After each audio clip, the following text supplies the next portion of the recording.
చెన్నైలో పెరిగిన వాళ్ళం. ఈరోజు మీకు అర్థమవుతుంది సినిమా చూసిన తర్వాత ఒక ప్రొడక్షన్ డిజైన్, తన సెట్ డిజైనింగ్ ఏ స్థాయిలో ఉందనేది ఒక అత్యంత అద్భుతంగా తీర్చిదిద్దారు ఆనంద్ సాయి గారు. వారికి మనస్ఫూర్తిగా నా అభినందనలు. ఈ రెండు పాటల్ని ప్రత్యేకంగా మన కెమెరామెన్ ఆయనంక బోస్ గారికి చాలా బ్యూటిఫుల్ ఫోటోగ్రఫీ చేశారు. అలాగే రెండు పాటల్ని, ఇప్పుడు కనిపించే రెండు పాటల్ని రవి వర్మన్ గారు చేశారు. వారికి కూడా వారి అద్భుతమైన ఫోటోగ్రఫీ, వారికి కూడా నా అభినందనలు తెలియజేస్తాను.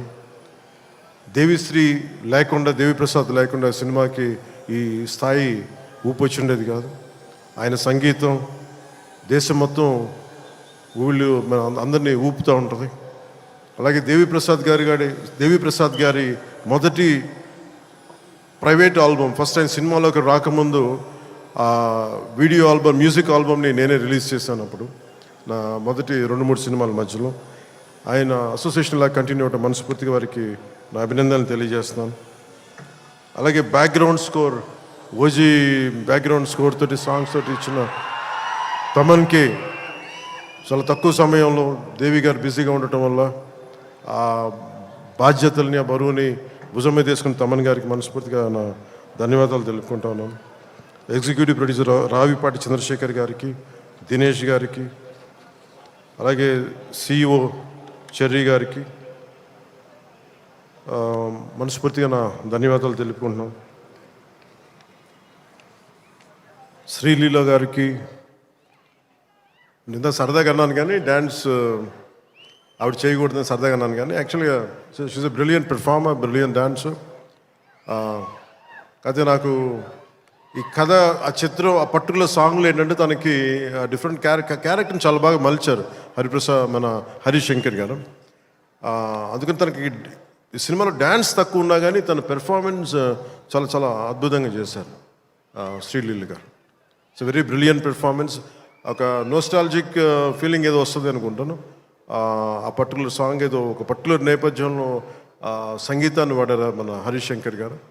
దాంట్లో శ్రీలీల గారు చేసింది కానీ తన క్యారెక్టరైజేషన్, నాకు తెలిసి ఇప్పుడు దాకా శ్రీలీల గారు చేసిన క్యారెక్టర్స్లో చాలా గుర్తుండిపోయే పాత్ర ఉంటుందని నేను మనస్ఫూర్తిగా నాకైతే నేను మన డబ్బింగ్ చెప్తున్నప్పుడు నాకు అది అనిపించింది.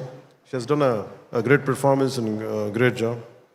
రాశి కన్న గారు కథ వినకుండా కేవలం నేను యాక్ట్ చేస్తున్నాను, నా పక్కన యాక్ట్ చేయాలి అని చెప్పి పెద్ద మనసుతోటి కథ కూడా వినకుండా స్ట్రైట్గా సెట్కి వచ్చి ఆ రోజు నాతో మా చెప్పారు, మీ కథ కూడా వినలేదు, మీతో యాక్ట్ చేయాలని దీంతో వచ్చేసానని చెప్తే రాశికన్న గారికి కూడా మనస్ఫూర్తిగా నా ధన్యవాదాలు, అభినందనలు తెలుపుకుంటున్నాను. She has done a fabulous job, brilliant job. అలాగే ఈ సినిమాకి ఇద్దరు ముఖ్య పాత్రధారులు, ఒకళ్ళు కేఎస్ రవికుమార్ గారు తమిళనాడు తమిళ ఫిల్మ్ ఇండస్ట్రీ నుంచి, అలాగే పార్థిబన్ గారు. అలా కేఎస్ రవికుమార్ గారికి మన రజనీకాంత్ గారితో, కమల్ హాసన్ గారితో చాలా సినిమాలు చేసిన వ్యక్తి, దర్శకులు వాళ్ళిద్దరు. కేఎస్ రవికుమార్ గారు, వారికి కూడా నా ధన్యవాదాలు తెలియజేస్తా ఉన్నాను. ఎస్పెషల్లీ పార్థిబన్ గారికి నాకు చాలా ఇష్టమైన వ్యక్తి. నేను చెన్నైలో ఉన్నప్పుడు ఆయన పుదీపాద అని చెప్పి మొదటి సినిమా ఆయన డైరెక్ట్ చేసి ఆయనే హీరోగా యాక్ట్ చేశారు, సీత గారి హీరోయిన్. నేను వెళ్ళి మెడ్రాస్, ఐ థింక్ ఇక్కడ ఉదయం థియేటర్ అనుకుంటా, నేను నా ఫ్రెండ్ ఆనంద్ సాయి మేము ఇద్దరం వెళ్ళి ఆ సినిమా చూసాం. ఫస్ట్ సినిమా సంవత్సరం ఆడింది, అది ఒక సంవత్సరం అంత బ్రిలియంట్ ఫిల్మ్ చేశారు. తర్వాత తెలుగులో కూడా చేసినట్టు ఆ సినిమా.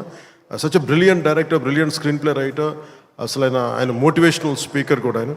అలాంటి పార్థిబన్ గారి సినిమాలో చాలా అంటాగనిస్ట్గా నటించడం మనస్ఫూర్తిగా వారికి బ్రిలియంట్ పెర్ఫార్మెన్స్ బై పార్థిబన్ గారు, వారికి నా ధన్యవాదాలు తెలియజేసుకుంటున్నాను.